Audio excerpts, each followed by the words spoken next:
Hi, and welcome back to Brain Candy. I'm Anne. Brain Candy is brought to you by the Candy Factory, a co-working and social club here in Lancaster. Check us out at coworkinginlancaster.com. Today we have Othelia of the Math Mentors. Hi, Othelia, welcome. We're going to be talking about staying engaged with your child's schoolwork. Yes. Great, excellent. But first, tell us a little bit about yourself. Sure. I'm Othelia. I've been a member here at the Candy Factory for, I think, 4 going on 5 years. Yeah. And I love the space. I love the community here. I've had a lot of opportunities to meet people that I have been able to have more students because of this. I'm a private tutor. My company is called the Math Mentors, and most of the students I work with are children between the ages of like 8 to seniors in high school. Okay. And then occasionally I have a college student or adult learner. Got it. Yeah. Excellent. Well, wonderful. Well, thank you for joining us today. Absolutely. So we're talking about staying engaged with your students' work, Yes. schoolwork, which can be a challenge for many parents. Absolutely. Some of the tips that you have that we've discussed. First tip would be? So first tip that I have would be to stay engaged and on top of the online resources that are available with the school. Mm-hmm. So most of my students that I work with have Schoology accounts or something like Schoology that their assignments are listed on, they're available there.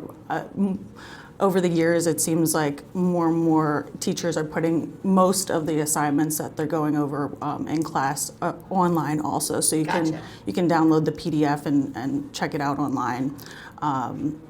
So staying on top of those things, if there's also like a separate thing where the grades are, checking out their grades, whatever frequency like works for you. If it's Yeah. weekly, bi-weekly, every so often, keeping up to date with those things. Yeah, so I know with my son's system that their school uses, his school uses, is I can get notifications. So I get an email notification when there's been a new post by a teacher or if grades have been listed. Mm-hmm. And so it's really nice to be able to see that information. And I think it's become more obviously relevant with the pandemic. So Sure. it's nice to have that. So online resources, staying up to date with that. The second tip. So second tip I have would be to ask questions to your student and not just, how was your day at school? Not just that one question when they get in the car after getting off of school. Just ask them more questions. Ask them what was their favorite part of the day. Was there a fun activity that they did? What was their favorite subject? Did something silly happen or challenging happen?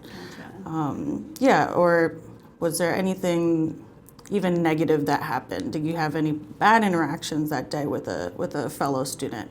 So just asking them more than just, how was your day kind of questions. Now, what if your child isn't ready to have a conversation? Maybe they've had a bad day like we all do. Sure, that definitely happens.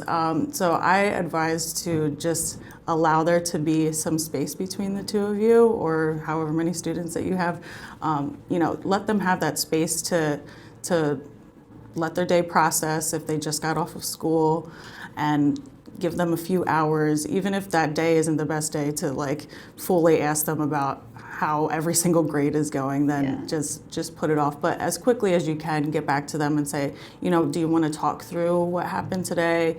Maybe there's a way that I can help, or like my third tip is a way that your teacher can help the situation. Okay, so communication with the teacher. Tell me a little bit about that. Yes, absolutely. So sometimes it might feel like you're bothering the teacher or something, and they don't feel bothered. For the most part, they're like wanting to engage with the parents, and they're happy to get emails and respond to specific things that are going on with a student. They like when the parents are involved, so don't hesitate to send an email or call up your child's teacher if you have questions about specific assignments, or they had poor grades on something, or just anything that might come up that you need a third person to talk to about.